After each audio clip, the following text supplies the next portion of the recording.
Ore conmigo por este tiempo de exposición de la palabra. Señor Dios, yo te doy gracias por darnos la oportunidad de poder estar hoy aquí en este lugar, recibiendo de tu palabra.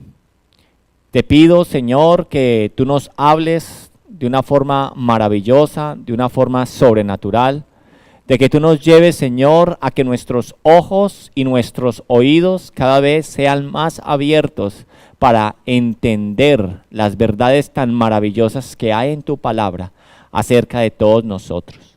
Ayúdanos a ser una iglesia que escucha y ayúdanos a ser una iglesia que practica, Señor. Quédate con nosotros y que tu Santo Espíritu permita que nuestros corazones reciban no solamente con alegría las palabras de hoy, sino que el Espíritu Santo nos ayude a que esas palabras se conviertan en nuestra vida, que seamos hacedores de esas palabras, Señor. Te alabamos, te bendecimos en el nombre poderoso de Cristo Jesús. Amén. Bueno, querida iglesia, yo quiero invitarlos a que en el día de hoy y la siguiente semana, estudiemos algo que yo sé que ustedes lo han leído en algún momento de su vida. Y es acerca de la tentación en el desierto. ¿Sí? ¿Ustedes recuerdan de que Jesús fue tentado en el desierto? ¿Se acuerdan de esa parte? Si no se acuerdan, no hay problema. Hoy lo vamos a estudiar.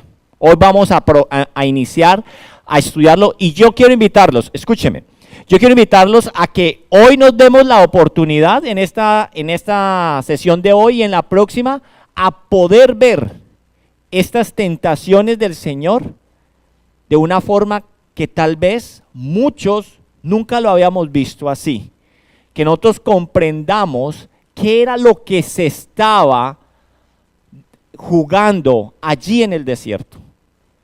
¿Qué llevó a Jesús al desierto? ¿Y qué llevó a que Jesús pasara victorioso cada una de esas tentaciones, que nos habla a nosotros de 3, ¿cierto? Y que dice que el enemigo luego se va y dice que vienen ángeles y le sirven. Entonces yo quiero que usted no se desconecte. Puede que en algunos momentos usted como que se puede llegar a confundir un poco, pero tratemos, ¿cierto? Y si no, yo voy a estar preguntándoles si ustedes me hacen carita y yo vuelvo y repito y tratamos de que lo que hoy se va a exponer sea maravilloso. Lo primero entonces, que los invito es que usted esté en Lucas 4, pero vamos a estar no solamente en Lucas 4, vamos a leer también algo que está en Lucas 3. Y también vamos a estar leyendo el Antiguo Testamento en algunos lugares, porque tenemos que entender que la Biblia tiene una conexión maravillosa, ¿cierto? La cantidad de referencias que tiene el Nuevo Testamento con el Antiguo Testamento es tremendo. Nosotros como cristianos tenemos que entender que nosotros no podemos leer el Antiguo Testamento sin entender lo que ahora dice el Nuevo Testamento. Y que lo que nosotros leemos en el Nuevo Testamento es la confirmación, ¿cierto?, de lo que el Antiguo Testamento ya no lo había dicho a nosotros, ¿cierto? Entonces es una sombra uno del otro. Y vamos a ver entonces ese paralelismo en algunas ocasiones. Entonces, en el día de hoy yo quiero entonces hablar tentación en el desierto. Y quiero iniciar, ahí dice, Jesús el segundo Adán. ¿Usted había escuchado alguna vez acerca de que Jesús era el segundo Adán? ¿Usted alguna vez había asociado a Jesús con Adán? ¿Sí? Yo quiero que al salir de estas 2 prédicas de hoy y de aquí a 8 días, comprendamos completamente por qué Jesús es el segundo Adán. ¿Ok? Entonces yo quiero que entendamos que esto que está sucediendo en el desierto tiene una conexión completa con lo que sucedió en el Edén y hasta en lo que vivió el mismo Israel durante su proceso de peregrinar por el desierto hacia la tierra prometida. Y es lo que vamos entonces a ir desarrollando. Entonces, para poder nosotros comprender Jesús, por qué es el segundo Adán, nos es necesario entonces entender un poco, ¿cierto?, acerca de lo que nos habla a nosotros el libro de Génesis. Nos es necesario ir a la historia de la redención. Nos es necesario ir especialmente al momento de la creación.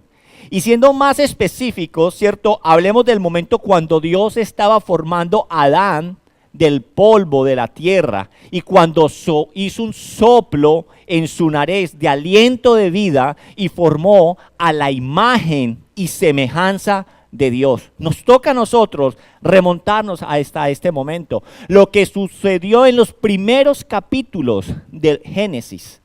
Hablemos entonces luego de que Dios no solamente creó el hombre y sopló y lo hizo a imagen y semejanza. Dios lo colocó en el jardín del Edén e hizo un pacto con él, el pacto de obras. Y Dios le dijo acerca de que todos los árboles que habían allí en el Edén, ¿él podía qué? Él podía comer, excepto de un solo árbol. O sea, imaginémonos, tengamos en cuenta, Adán está en el paraíso, está lleno de árboles y él puede comer lo que quiera. Pero el Señor solamente le dijo que del árbol del conocimiento del bien y del mal, de ese, no podía comer. Disfrute todo, solamente que de este no comas. Porque ¿sabe qué, Adán? El día que comieres, seguro entonces ¿qué? Morirá. Entonces ya todos sabemos lo que pasó con esto que el Señor le dijo a Adán, ¿sí o no?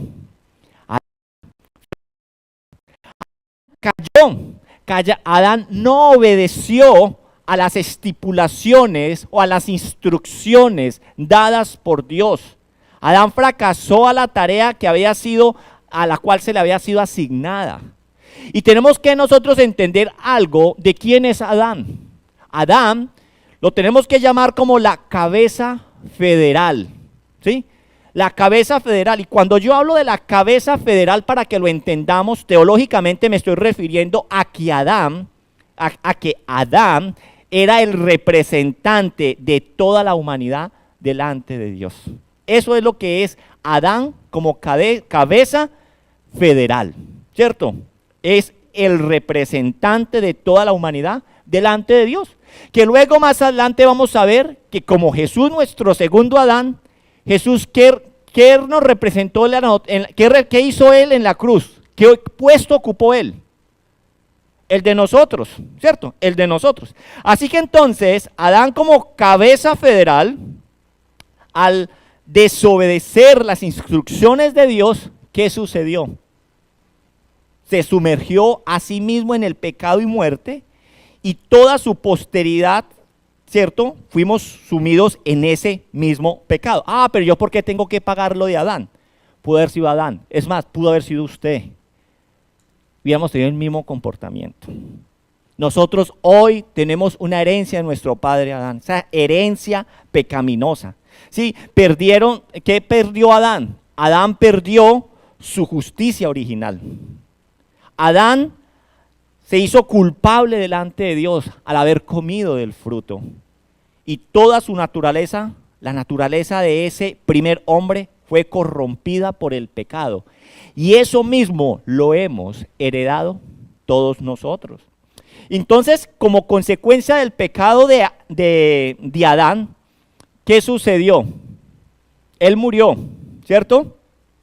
Hubo ahí un rompimiento entre la relación, la intimidad entre Dios y el hombre. Porque recordemos que Dios cohabitaba con Adán. Dice que Dios se paseaba por el Edén y Adán estaba por ahí. Y dice que él estaba en el Edén y él comenzó a llamar a Adán. Y Adán por ningún lado.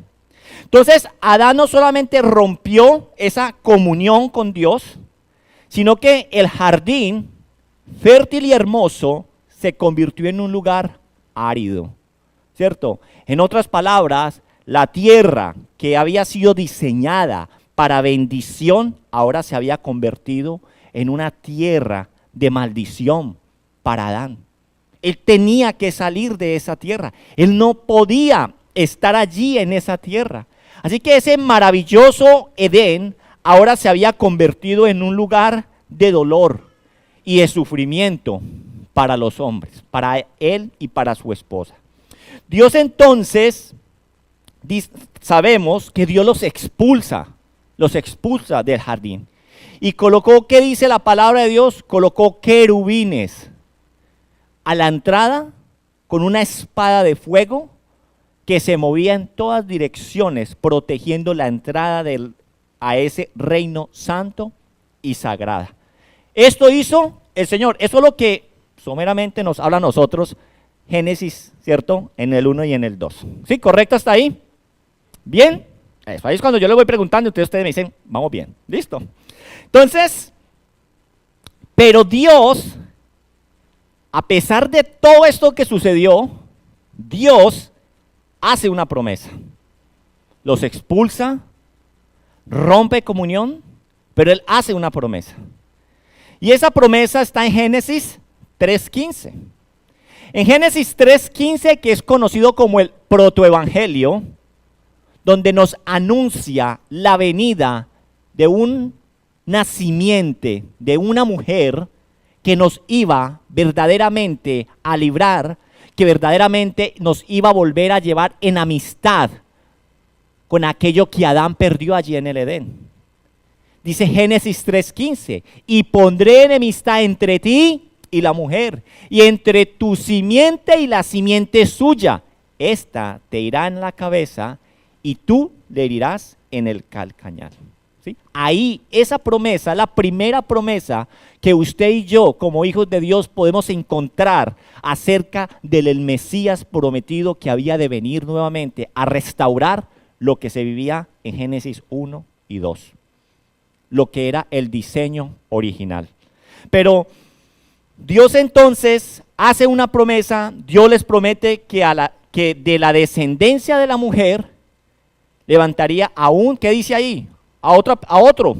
O sea, ¿un qué? Un segundo Adán.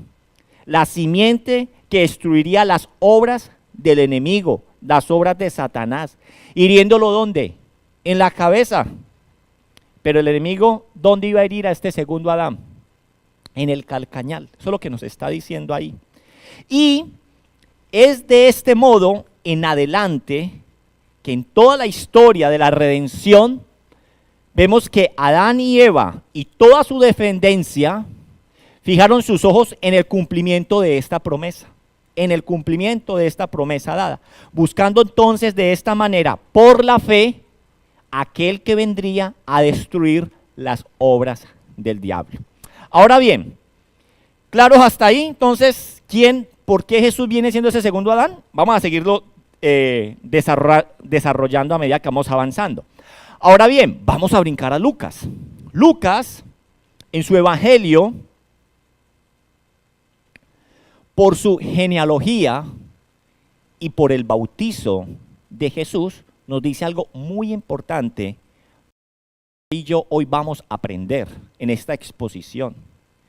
Y es que conecta lo que acabamos de decir de Génesis 3:15 con lo que Dios va a hacer en quién, en la persona de Jesús. Entonces, ¿por qué lo que va a hacer Lucas nos va a conectar como Génesis 3:15 casa completamente en aquel que están bautizando y en aquella genealogía de aquel que bautizaron y en la declaración que va a haber en el bautismo de Jesús? Yo los invito a que me acompañen, ¿cierto? Si bien vamos a estudiar Lucas 4, del 1 en adelante, debemos primero mirar el contorno, el contexto de lo que estamos nosotros estudiando en el día de hoy. Debemos ir primero entonces un poquito atrás. Vámonos a Lucas 3, a partir del versículo 21. Allí en Lucas 3, versículo 21 y 22, Lucas nos dice lo siguiente: aconteció que cuando todo el pueblo se bautizaba, también Jesús fue bautizado. Y orando, el cielo se abrió. 22. Y descendió el Espíritu Santo sobre él en forma corporal, como paloma, y vino una voz del cielo que decía: tú eres mi hijo amado, en quien tengo complacencia. Maravilloso, ¿sí o no? Entonces, para comprender esto mejor, constantemente vamos a hacer entonces ese paralelo entre lo que estamos viendo en Lucas 3 y 4 con respecto a lo que vamos a ir a ver en Génesis y en algunos otros libros del Antiguo Testamento como Éxodo, Deuteronomio y Isaías. Entonces, dos cosas claves a resaltar en este punto que estamos leyendo de Lucas 3, el 21 y el 22. Primero, vamos a mirar algo. Primero, el primer punto que tenemos que examinar es que dice que sobre Jesús, ¿qué cayó? El Espíritu Santo de Dios, ¿sí? Entonces, ese mismo Espíritu de Dios, ojo, que está cayendo sobre el Cristo, es ese mismo Espíritu que se movía en Génesis 1. Aquel que se movía sobre la faz de las aguas, sobre la faz de la tierra, que nos habla en la narración de Génesis 1 y 2, ese mismo Espíritu Santo de Dios ahora desciende ¿sobre quién? Sobre Cristo. ¿Y qué nos tiene que indicar a nosotros esto? Nos indica que una nueva creación está amaneciendo con la llegada de Jesucristo, el Hijo de Dios. Eso es lo que a nosotros, porque lo que estamos viendo aquí es la inauguración del ministerio público de Jesús. ¿Y qué es lo primero que sucede en el ministerio público de Jesús? Lo mismo que nos narra a nosotros Génesis 1:2, que el Espíritu de Santo se movía sobre la faz de la tierra y ahí empieza la creación. Aquí en el momento de iniciar el ministerio público de Jesús, el segundo Adán, ¿qué es lo primero que viene? Ese mismo Espíritu Santo es el que viene, se posa sobre Jesús, y nos indica que una nueva creación está amaneciendo con la llegada del Cristo, ¿correcto? Segundo, una voz se escucha, ¿sí o no? ¿Qué dice esta voz que viene del cielo? Tú eres mi hijo amado, en quien tengo complacencia. Y ojo que aquí hay algo muy interesante. Esto que se está escuchando, para nosotros muchas veces lo escuchamos ahí, pero nosotros no tenemos cómo conectarlo. Pero esta declaración que se está escuchando desde el cielo, a ellos les van a traer inmediatamente a memoria, porque era gente que estudiaba la palabra, era gente que conocía la Biblia. Entonces, lo que estaban escuchando del cielo era algo que está en el libro de Isaías. Y Isaías, ¿cómo es considerado? Es como un profeta muy, muy acertado en la descripción del siervo sufriente, del Cristo que había de venir, del Mesías. Isaías es considerado muchas veces como el quinto evangelio. Entonces, cuando ellos escuchan lo que escuchan del cielo, ellos inmediatamente van a decir, Isaías lo dijo. Y cuando Isaías lo dijo, ¿de qué estaba hablando Isaías? Del Cristo. Entonces, esta declaración del cielo ya la habían sido anunciado años atrás a través de Isaías 42:1. Isaías 42:1 nos va a hablar a nosotros acerca de esto mismo que acabamos nosotros de escuchar. Isaías 42:1 dice: he aquí mi siervo, yo le sostendré, mi escogido, en quien mi alma tiene contentamiento. He puesto sobre él mi espíritu, él traerá justicia a las naciones. Dígame qué tremendo eso, ¿no? ¿Sí ven? Entonces, cuando uno lee esto, ellos entendían completamente, vieron el espíritu posarse sobre él. Isaías 100 de 100, completo, qué profeta. Sí, y se escucha la voz que Isaías dice que iba a ser su escogido, el que iba a sostener y en el que su alma tenía contentamiento. Así que, querida iglesia, en Lucas 3:22 se está cumpliendo lo que ya el profeta Isaías había anunciado en el capítulo 42, en el versículo 1. Dice que en quien tienen alma contentamiento, sobre ese yo he colocado mi espíritu. Y eso fue lo que pasó en Cristo Jesús. ¿Correcto? ¿Bien ahí, Dianita?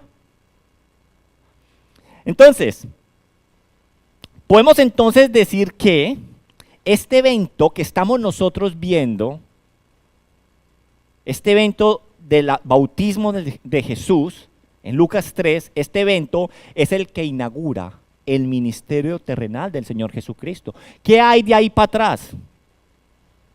Hay unos años perdidos de Jesús que por más que nosotros queramos decir que estuvo allí, que estuvo allá, que estuvo en yo no sé dónde, que estudió en yo no sé dónde, no sabemos.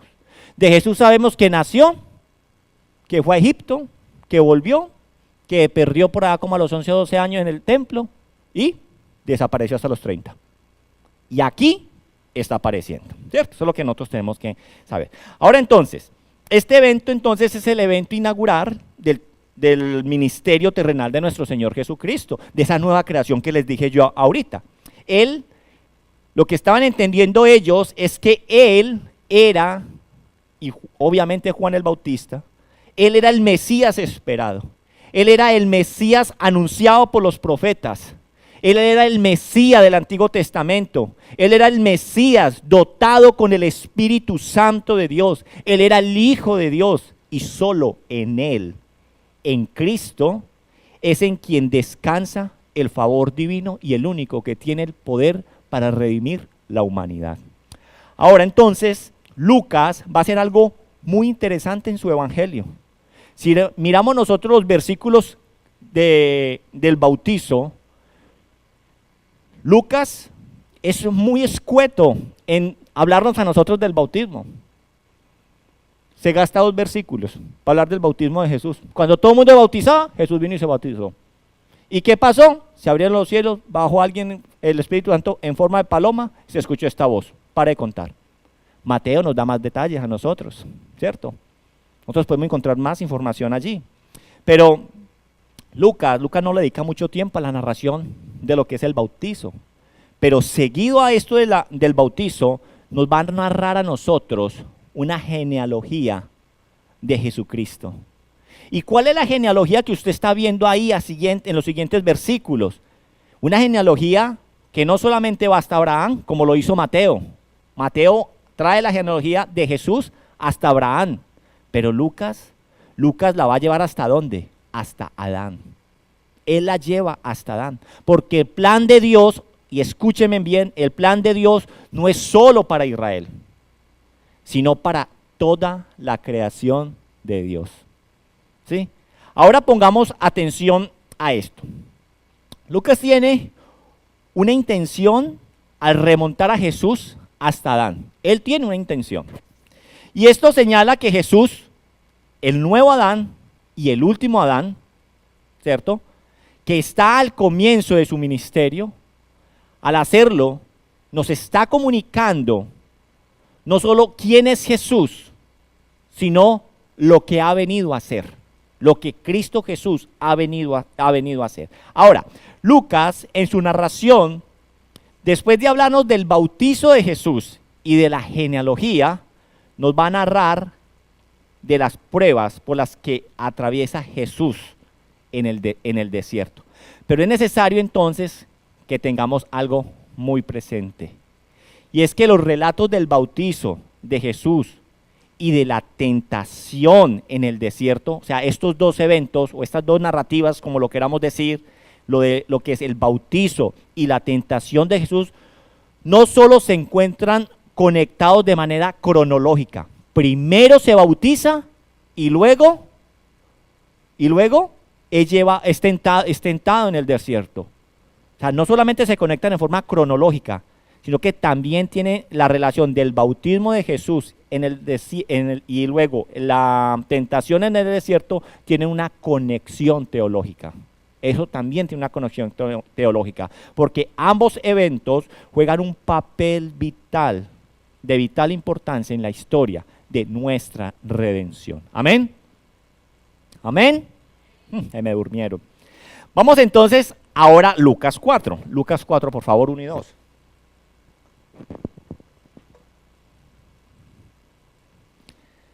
En Lucas 4, 1, 2, dice la palabra de Dios lo siguiente.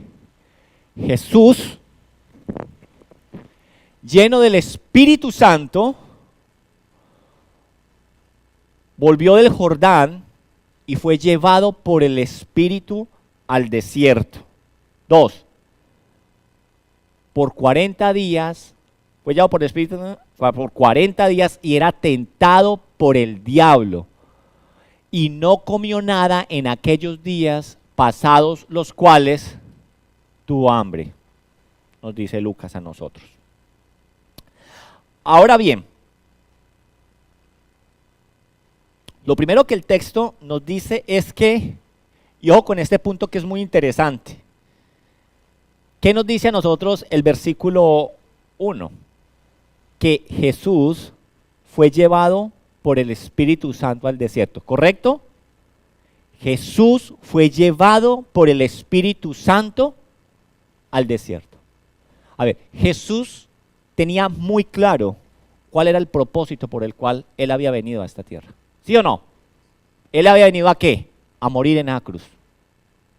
Él lo tenía clarísimo. ¿A qué había venido? ¿Sí? Entonces, lo que a nosotros nos muestra de cuando que Jesús fue llevado por el Espíritu al desierto, lo que nos muestra es que el conflicto de lo que va a suceder en el desierto no lo inició el diablo, sino el Espíritu de Dios. De este modo, Jesús no aparece arrastrado pasivamente por el maligno para soportar la tentación en el desierto, pues el iniciador de este acontecimiento no fue el diablo, sino Dios. Entonces, la imagen que debe haber en nuestra mente, ¿cierto?, con respecto a cuando Jesús es llevado por el Espíritu Santo al desierto, la imagen que debemos formar nosotros hoy en nuestra cabeza al leer esto, es que el unigénito del Señor, el unigénito, el Hijo, el ungido del Señor, sale a la ofensiva y guiado por el Espíritu a enfrentar al diablo para lograr nuestra redención con su ministerio y consumación en la cruz. ¿Sí me hago entender en eso? Esa es la imagen que nosotros tenemos.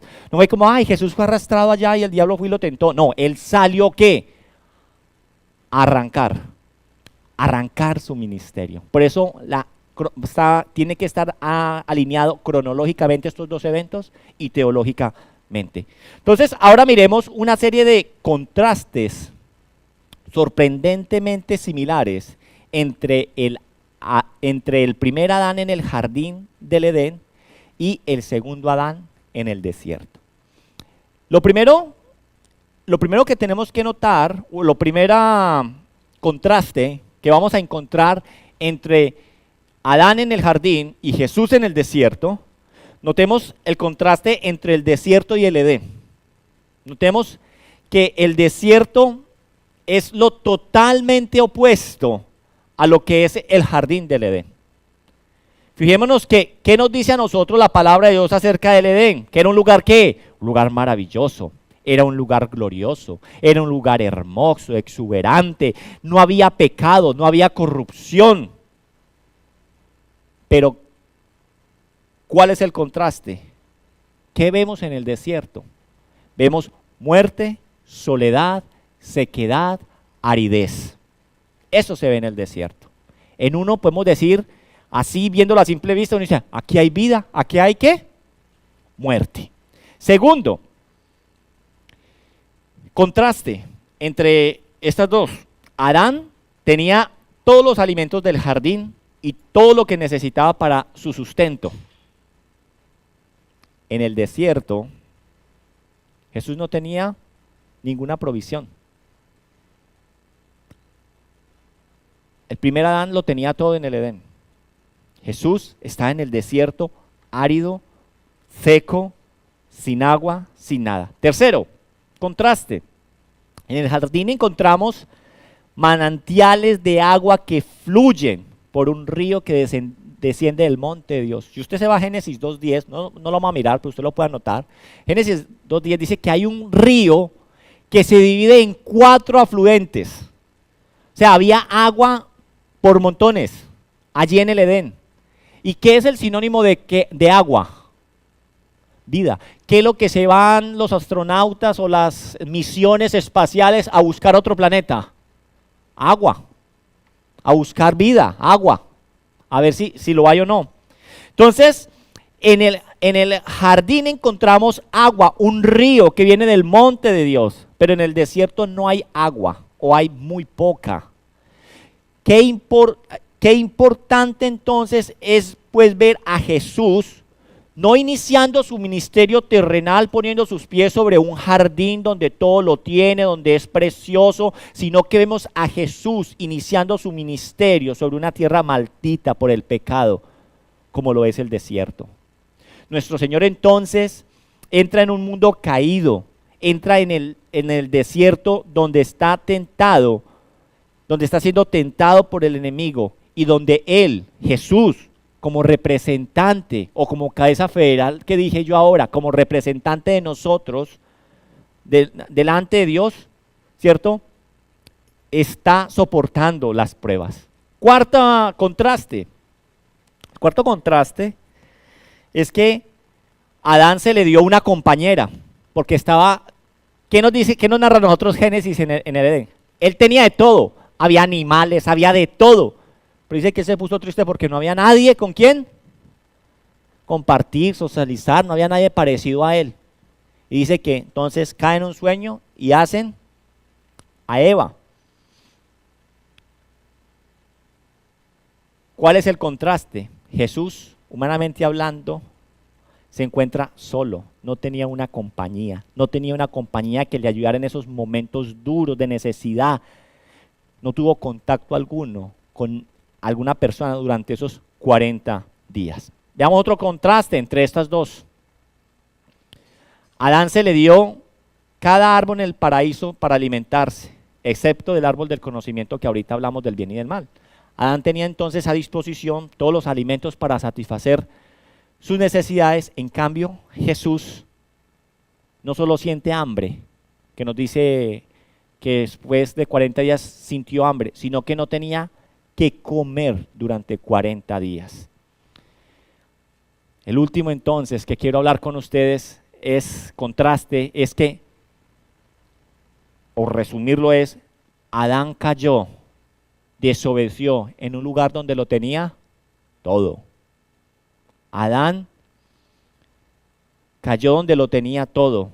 Jesús obedeció al Padre en un lugar donde no tenía nada. Solamente entonces, solo que este Adán, el segundo Adán, sí entendía a qué había venido y cuál era su propósito. ¿Correcto? Así que hasta este momento, viendo estos contrastes, hemos visto varios contrastes entre Adán y Cristo.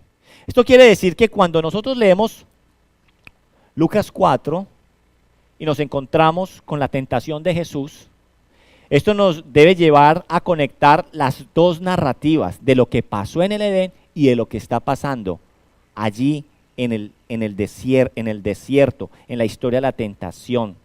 No sé si alguna vez entonces ustedes habían sido conscientes de la importancia de poder extraer estas riquezas teológicas y prácticas de este pasaje, de entender de que Jesús no solamente lo bautizaron y fue tentado y después de ahí salió y fue a Galilea y arrancó, sino que nosotros entendamos que lo que pasó en el desierto es una lucha muy tremenda que nos lleva a restaurar lo que pasó en el Edén. ¿Bien hasta ahí? ¿Correcto? ¿Correcto? Versículo 2. Dice que entonces por 40 días era tentado por el diablo. ¿Sí? Dice por 40 días. Probablemente entonces, bueno, acá tenemos 40 días, esto es un número redondo, digamos, no, que fue en 38, 39, 41, 40 días nos dice a nosotros la palabra de Dios, pero cuando a nosotros nos hablan de que fueron 40 días, de que Jesús fue tentado por el diablo en el desierto, ¿qué nos recuerda a nosotros eso? Nos recuerda a nosotros, por ejemplo, los 40 años del pueblo de Israel que vagó durante el desierto. ¿Sí o no? Si usted quiere saber más de esto, yo le invito a que usted lea Números desde el capítulo 14 al capítulo 34. Ahí usted va a leer todos esos 40 años. ¿De qué más nos recuerda a nosotros estos 40 días? Los 40 días del ayuno de Moisés o los 40 días del ayuno de Elías, ¿cierto? Eso nos lleva a nosotros a recordar. Pero en sí, los evangelistas no se detuvieron en desarrollar estas alusiones, pero tiene también un paralelismo con respecto a esto cuando uno estudia más profundamente. Sigamos. Dice que entonces, versículo 2, aparte 2, era tentado por el diablo. Era tentado por el diablo. Lo que vemos en esta parte del versículo es que ahí nos está expresando a nosotros, era tentado por el diablo, nos está expresando un verbo. ¿En qué tiempo? En participio presente. Lo que nos está diciendo a nosotros Carlos, ¿cierto? Es que lo que significa literalmente es que Jesús está siendo tentado constantemente. Indica que Jesús fue tentado a lo largo de los 40 días. No fue que solamente lo tentó las 3 veces que vimos y ya. No, lo que nos habla a nosotros es que estaba siendo tentado, o sea, constantemente estaba siendo tentado. Y que estas 3 tentaciones tal vez fueron la culminación de ese tiempo de tentación. Pero quiero que definamos primero la palabra tentación para que nosotros entendamos. Yo sé que en algún momento yo la he explicado, pero quiero que la recordemos nuevamente, lo que es la palabra tentación para que así sigamos avanzando. ¿Qué es tentación? ¿Qué es tentación? Cuando uno va y mira esta palabra tentación, hay un comentarista bíblico que define la tentación es la seducción al mal. Una definición sencilla, seducción al mal. Y se distingue de la prueba de la siguiente forma. La prueba busca descubrir las cualidades morales o formar el carácter del hombre. Lo hemos visto cuando estamos viendo Santiago, ¿sí o no? La tentación más bien persuade al mal, engaña para que haya ruina. Dios prueba, Satanás tienta, ¿sí? Ahora, correcto hasta ahí con la definición de lo que es la tentación. Satanás tienta, Dios prueba, porque Satanás, ¿qué es lo que quiere? Engañar, lo que quiere hacer es persuadir hacia el mal para arruinar nuestras vidas. La prueba, más bien, lo que busca es descubrir las cualidades morales y formar el carácter de Cristo en nosotros, ¿correcto? Ahí lo volví a decir. Ahora bien, yo quiero que nos concentremos ahora, a continuación, en las voces de los cuales nos está hablando a nosotros Lucas. En el Evangelio de Lucas, si leemos desde el 3 hasta el 4, yo quiero que nos centremos en las voces que vamos a escuchar en este Evangelio. ¿Cómo así que las voces? Escúcheme bien, usted no se me desconcentre, ¿sí? Así, pongamos atención con esto. La última voz registrada al final del capítulo 3 hasta el capítulo 4, la última voz registrada de esta narración, ¿cuál es? Lucas, si usted mira en su Biblia así rápida, lo va a encontrar en Lucas 3:22. En Lucas 3:22 está la voz del Padre hablando desde los cielos. Centrémonos en las voces, porque luego entre voz y voz hay narrativa. Pero centrémonos en las voces. La última voz que se escuchó en el capítulo 3, es que la voz del Padre. ¿Qué decía el Padre? Tú eres mi Hijo amado, en ti tengo complacencia. Luego hay un silencio. Sigue la narrativa, que el Espíritu, que Jesús es llevado por el Espíritu, y hay un silencio que es interrumpido nuevamente por una voz que habla. ¿En dónde? En Lucas 4:3. Entre Lucas 3:22 hasta Lucas 4:3 hay un silencio de voces. Pero en Lucas 4:3, ¿cierto? Luego hay una voz y dice, entonces el diablo dijo, hay otra voz. ¿Y cuál es la voz del diablo? El diablo dice, si eres hijo de Dios, di a esta piedra que se convierta en pan. ¿Sí? Entonces miren las dos voces concentrándonos en las dos voces. Dios diciéndole a Jesús, tú eres mi hijo amado, en ti tengo complacencia. Y luego el diablo diciéndole también a Jesús, sí, si eres hijo de Dios, dile a esta piedra que se convierta en pan. ¿Sí? Mírenme entonces, eso es como cuando uno dice que por aquí me habla un angelito y por acá me habla como el chucho, ¿cierto? Entonces, notemos el contraste de estas dos voces. Por un lado escuchamos la voz del Padre, eres mi hijo amado en que tengo complacencia, pero la otra voz que se escucha es un ataque directo a lo que Dios ha decretado. ¿Y qué es el ataque directo sobre lo que Dios ha decretado? Dios dice, tú eres mi hijo. Ahora viene el ataque, si tú eres hijo de Dios, haz esto. Entonces, la tentación de Satanás es un mandamiento directo de convertir las piedras en ¿qué? En pan. Y ahora vamos a decir, ¿qué de malo tiene que Jesús hubiera convertido? ¿Acaso no podría? ¿Sí? Pero es que no es que él no hubiera podido, era ¿qué significaba convertir esas piedras en pan? Te estaba ¿qué? Retando, estaba aceptando ese reto. No, yo sí soy hijo de Dios, mire, ¿cierto? Y muchas veces, ¿cómo es nuestro comportamiento, sí o no, ante la tentación? Entonces, la tentación de Satanás es un mandamiento directo a convertir la piedra en pan. En otras palabras, Satanás le está diciendo a Jesús, si tú eres supuestamente ese hijo amado, ¿por qué no has comido en los últimos 40 días? Si tú eres el hijo amado, este es el amor que te tiene tu padre, que después de 40 días y estar siendo tentado por el diablo, ni se ha hecho sentir. ¿Te ha traído acaso tu padre, después de decir que tú eres y que tiene complacencia, te ha traído a morir de hambre al desierto? Eso es lo que el diablo le está diciendo. Y así es como el diablo nos tienta a nosotros. El diablo, ¿qué es lo que tienta? Lo que usted y yo verdaderamente somos delante de Dios. ¿Sí?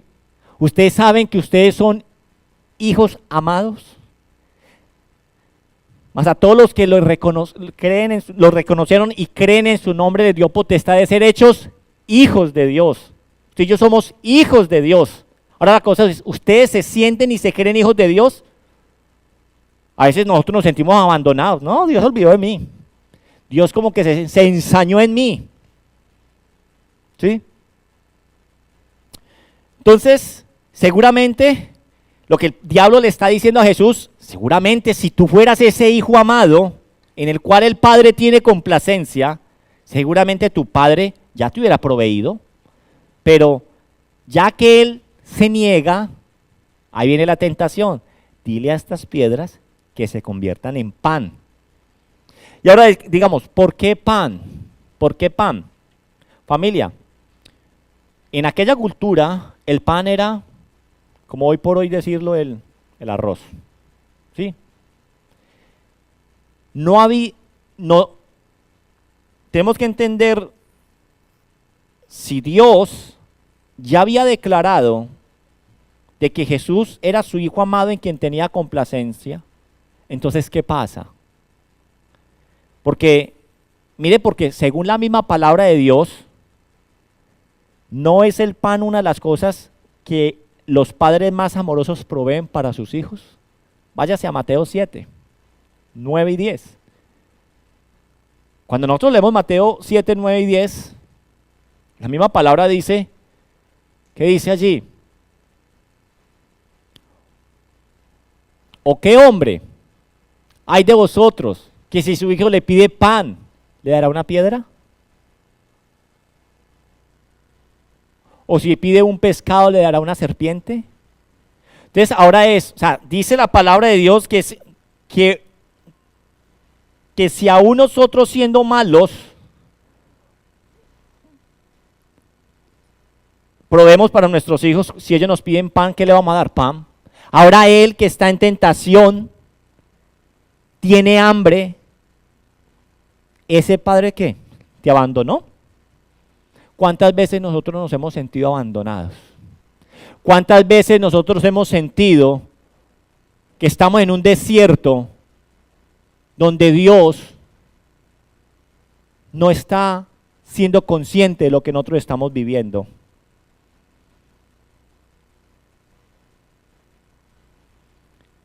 Querida iglesia, Jesús ceder ante esta tentación, haciendo uso de su poder, porque Él tenía ese poder. Porque Jesús, recuerde que en Jesús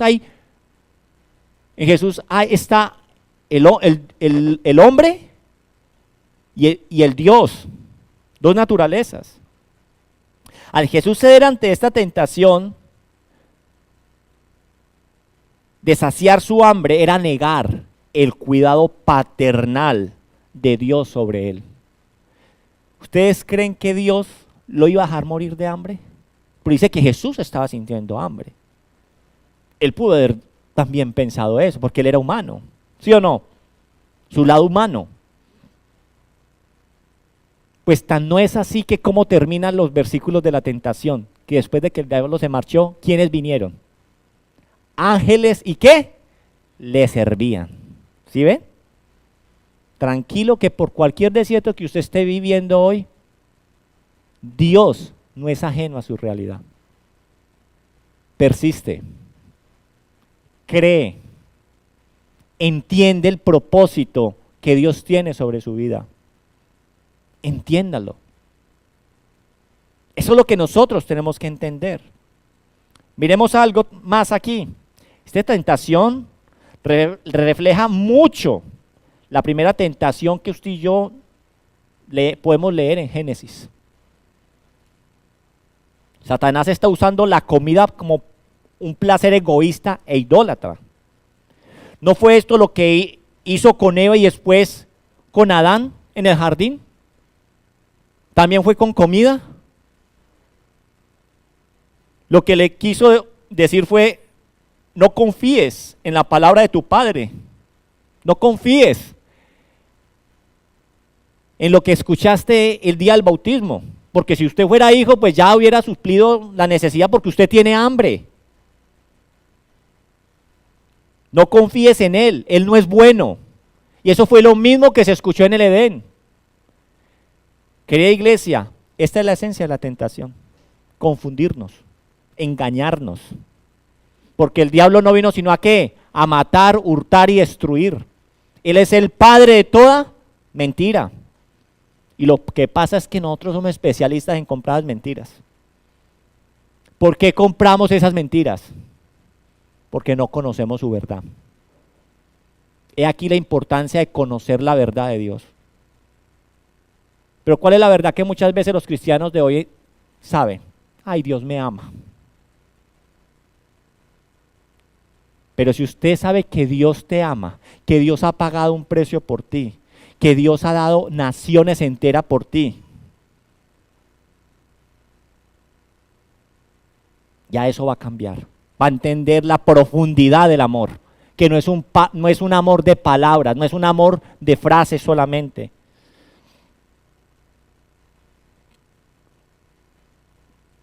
Mire que hay un comentarista bíblico que dice algo acerca de la primera tentación. Déjeme les lea este pedazo, abro comillas. ¿Sí? En la primera tentación, Satanás sugirió que algo andaba mal con el amor del Padre, puesto que su amado hijo padecía de hambre. Eso es lo que el diablo está sugiriendo. Y eso es lo que el diablo sugiere siempre cuando viene a nuestras vidas. ¿De verdad si te ama? ¿De verdad toda esa carreta que le hablan en la iglesia de que Dios te ama y que murió por ti, eso sí será verdad? Cuando ni siquiera es capaz de darte para unos papeles, cuando ni siquiera te da inteligencia para aprender un idioma, cuando ni siquiera puedes tener el trabajo que usted desea y que tantas veces ha aplicado y que tanto amor usted le entrega a esa iglesia. Eso es lo que quiere el diablo, engañarnos. Eso es lo que quiere. Algo está fallando en el amor de tu Padre, en ese que tú dices que te ama. Señores, todo puede fallar, menos el amor del Padre. Porque ¿qué dice la palabra de Dios? No hay nada nos separará del amor de Dios. Nada, ni lo alto, ni lo bajo. Nada. Ni lo porvenir. Nada nos separará. Él nos ama a nosotros. La cosa es que usted se apropie de esa verdad. La cosa es que nos apropiemos de esa verdad. Jesús entonces, ante esta tentación, ¿él qué va a responder? Él va a responder de una manera maravillosa. Él lo va a responder citando la palabra de Dios. Yo no sé si usted ha sido consciente, pero cuando Jesús dice, ¿cómo contesta Jesús? Siguiente, porfa, 4. Jesús respondió y le dijo, escrito está, no solo de pan vivirá el hombre, sino de toda palabra de Dios. Yo no sé si cuando usted lee esto, usted está siendo consciente que cuando él dice escrito está, es que él está citando el Antiguo Testamento. Pues en este momento, ¿qué está citando? La Tanakh, ¿cierto? Está citando, pues como por entenderlo, la Biblia misma de ellos, la escritura, los rollos, lo que ellos estudiaban y leían. Él lo está citando. ¿Y qué está citando? Deuteronomio 8:3. Ese escrito está, yo los voy a llevar a donde dice el escrito está, Deuteronomio 8:3. Y vamos a entender que cuando Jesús dice, no solo de pan vivirá el hombre, sino de toda palabra de Dios, no solamente es una palabra que viene del aire, tiene un contexto. Y cuando Jesús le dice eso al diablo, le va a dar un mensaje muy contundente al diablo, que eso es lo que con lo que vamos a terminar nosotros hoy. Entonces Jesús le va a contestar, escrito está, Deuteronomio 8:3. Dice,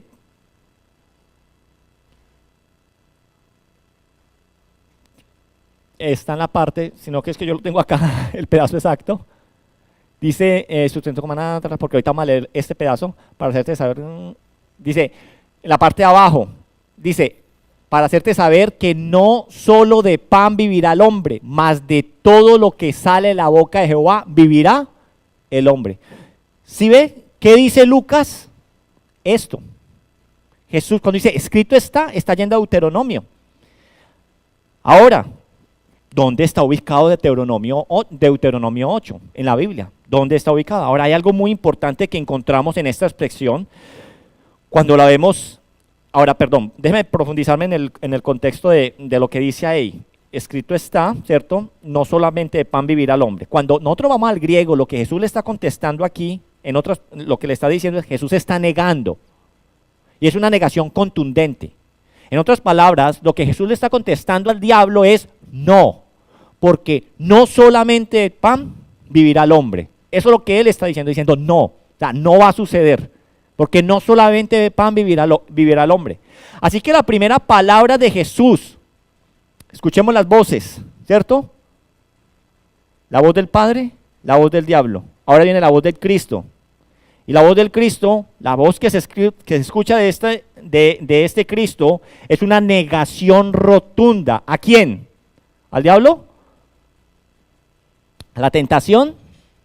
Es un no rotundo. ¿A quién? Génesis 3:15. ¿A quién está negando? ¿A quién le está ahí a la serpiente? Es una negación rotunda a la serpiente, mostrando, restableciendo y demostrando que él sí hace lo que su padre le ha mandado hacer. Eso es lo que está sucediendo con esa respuesta que Jesús está dando. Ahora, algo muy interesante, ahora sí, acerca de esta cita de Deuteronomio 8:3. ¿De dónde Jesús está sacando Deuteronomio 8:3? Escrito está. Cuando nosotros vamos a Deuteronomio 8, es una referencia a Israel en el desierto. Ya aquí ya nos estamos pasando del Edén, vamos ahorita a Israel en el desierto. Y cuando Jesús contesta esto entonces nos debe traer a nosotros, cuando hablamos de Israel en el desierto, nos debe traer a nuestra mente un acontecimiento tan conocido como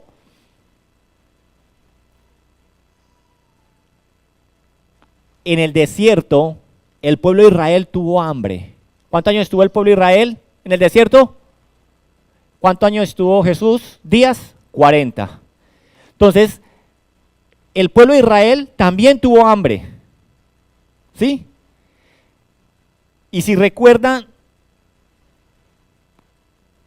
lo que pasó, tuvo hambre y ellos clamaron, ¿y qué pasó? ¿Llovió qué? Maná. Ellos clamaron por pan, pero ¿qué cayó? Maná, maná del cielo. Y también recordamos lo que sucedió un poco después.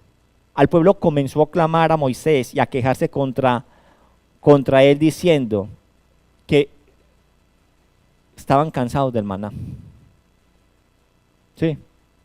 ¿Cuántas veces usted clama y clama por algo y luego recibe ese algo y después usted empieza a decir, ¡ay! ¿Sí? ¿Cuántas veces usted se muere y ora por un carrito y el carrito y el carrito y después usted tiene el carrito y este carrito me va a desangrar, este carrito me tiene tirado, me tiene? ¿Cuántas veces clamamos por un trabajo y el trabajo devuelve qué? En una maldición. El jefe no me deja ir a la iglesia, el jefe me tiene absorbido, me tienen yo no sé qué, me comprometí con el sponsor y ya mejor dicho me tienen. Y ya usted no le obedece a Dios, sino que usted le obedece a ese que le dijo que le iban a dar los papeles. ¿Sí o no? Entonces, el pueblo empieza a quejarse del maná. ¿Y qué era el maná?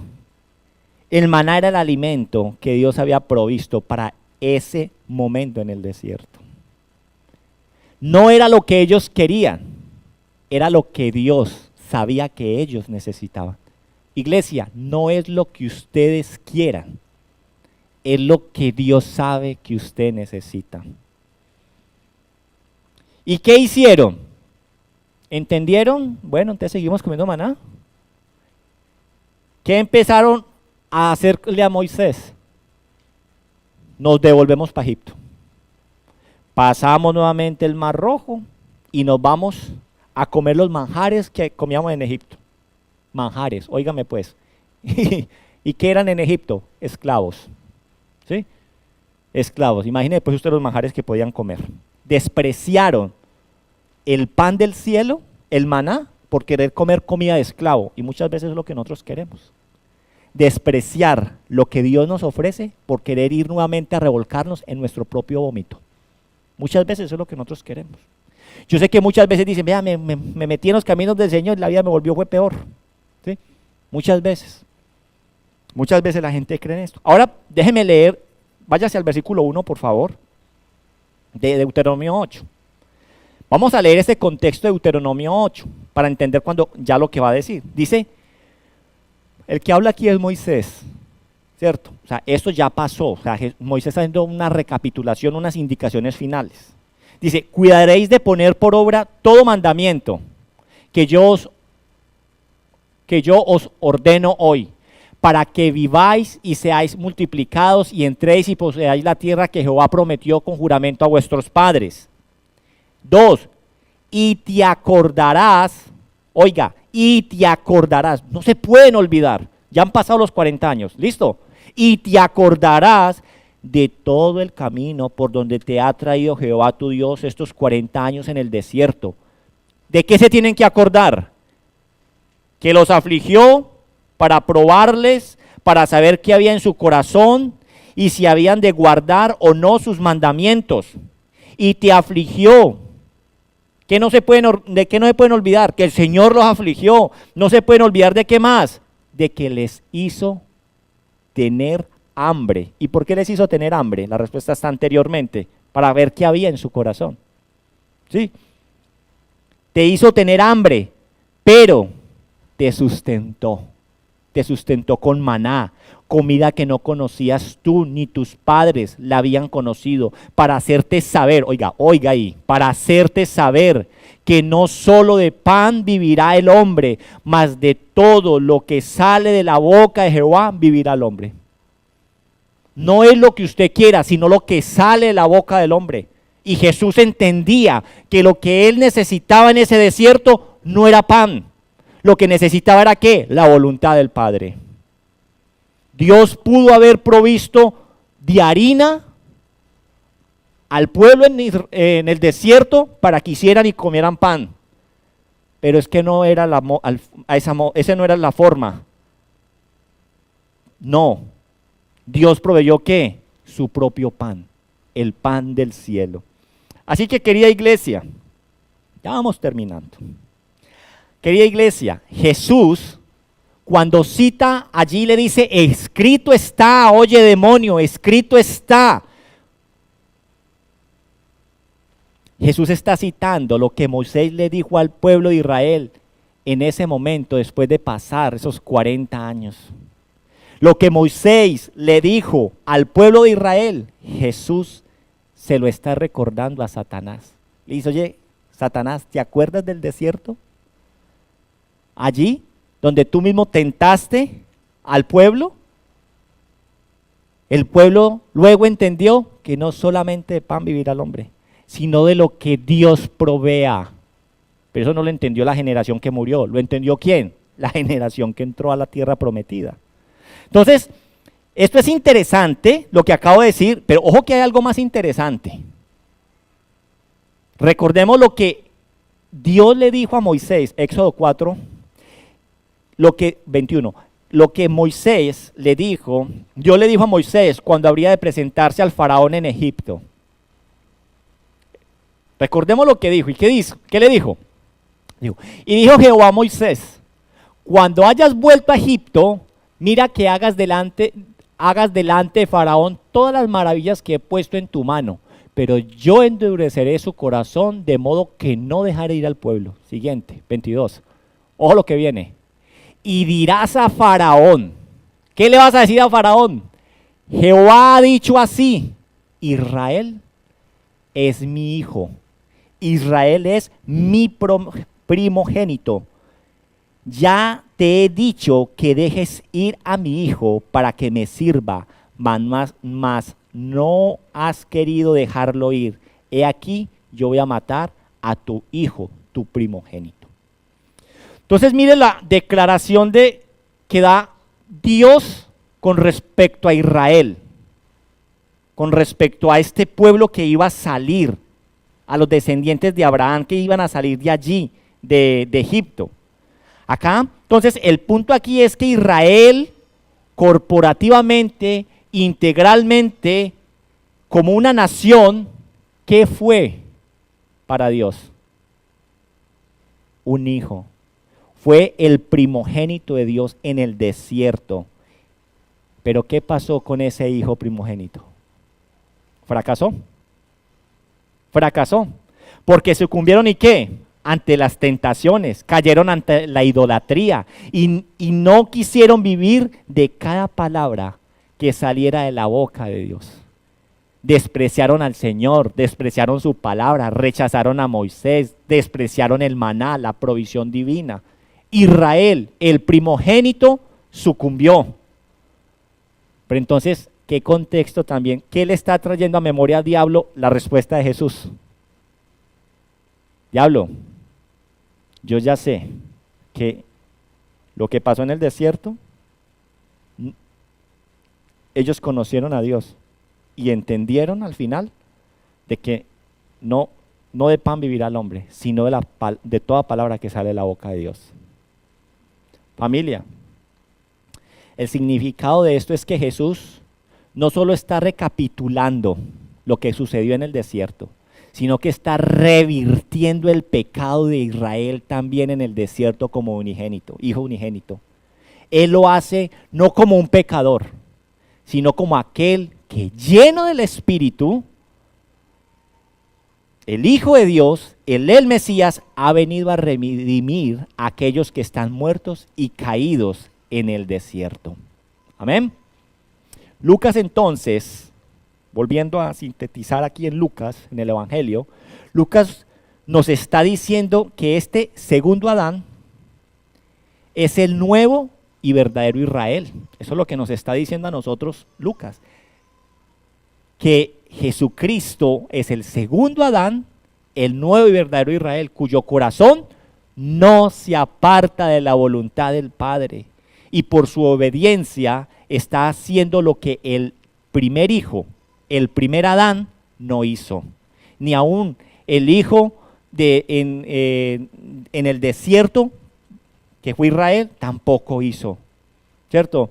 El Hijo de Dios está haciendo ahorita ¿qué? Lo correcto ante la tentación que tiene el enemigo. Querida iglesia, es necesario que nos detengamos un momento a decir esto. Satanás, sobre toda la historia de la humanidad, Satanás nunca había escuchado esto de los labios de alguien mortal. Todos sucumbían ante sus tentaciones desde Adán. El escuchar que no podía con ese que estaba allí, en un desierto, no en un Edén, no teniéndolo todo allí, él entendió que algo grave estaba empezando a suceder en esa nueva creación. Jesús tomando un cuerpo verdadero, Jesús completamente hombre para entendernos y completamente Dios con dos naturalezas distintas. Este Jesús, este como nuestro representante, este como sustituto, como cabeza federal, representante delante de Dios por nosotros, este le dijo que no a la serpiente, porque no solamente de pan vivirá el hombre, sino de toda palabra que sale de mi boca. Así que aquí entonces encontramos el primer golpe dado a la serpiente en la cabeza. Pero Satanás no se iba a quedar quieto, seguiría adelante con sus artimañas, porque luego viene la segunda y la tercera tentación. Pero obviamente por tiempo lo vamos a dejar ahí y con la ayuda de Dios lo terminaremos de aquí a 8 días. Amén. Coloquémonos pues en pie, vamos a orar. Vamos a orar por lo que el Señor nos ha regalado hasta este momento. Y como lo hemos visto en nuestro curso de la iglesia, rumiemos con respecto a lo que el Señor nos está diciendo y lo que estamos aprendiendo en este día. Cierra ahí sus ojos y vamos a orar. Señor Dios, gracias Padre por tu palabra. Gracias Señor por lo que tú nos dices, por lo que tú nos muestras, Señor. ¿Cuántas veces he pasado por Lucas 4 y aún por Lucas 3, aún por Génesis 1, 2, 3? ¿Cuántas veces he leído la historia del pueblo en el desierto? ¿Cuántas veces también pude haber leído el profeta Isaías? Pero Señor, verlo todo conectado me lleva a entender que tu palabra es viva, que tu palabra es inerrante, que tu palabra es maravillosa y que tu palabra es la única que nos puede guiar. Tu palabra es la única que nos puede llevar a soportar ante la tentación. Jesús no hizo algo sobrenatural ante la tentación. Jesús usó una arma poderosa. Y esa arma está a disposición nuestra. La verdad de su palabra. Ante cada ataque del enemigo, yo le invito, hijo de Dios, que tú respondas con las verdades que Dios mismo nos muestra en su palabra. Estudie, escudriñe sus verdades. Ármese para poder defenderse en el día malo. Jesús, llevado por el Espíritu Santo de Dios, no sucumbe en el desierto, donde hay aridez. Usted y yo tenemos ese mismo Espíritu de Dios y estamos capacitados para vencer, porque Él ya venció en la cruz por nosotros. Gracias te doy, Dios, por tu palabra, por lo que nos muestras. Gracias, Dios, por haber cumplido esa promesa de Génesis 3:15 en Cristo Jesús. Gracias porque Cristo Jesús nos ha hecho libres. Y por eso hoy tenemos acceso ante tu presencia. Quédate con nosotros. Ayúdanos, Señor, a tener amor, pasión por tu palabra, pasión por lo tuyo. Ayúdanos, Señor, a aceptar lo que tú muestras en tu palabra, creerlo. Y no sucumbir ante la tentación del enemigo que quiere solamente venirme a robar las verdades que tú ya has dicho acerca de mí, que soy escogido, apartado, que soy especial para ti. Gracias, mi buen Dios. Te alabo y te bendigo, Señor, y nos quedamos delante de tu presencia en el nombre poderoso de Cristo Jesús. Amén y amén. Denle un fuerte aplauso al Señor.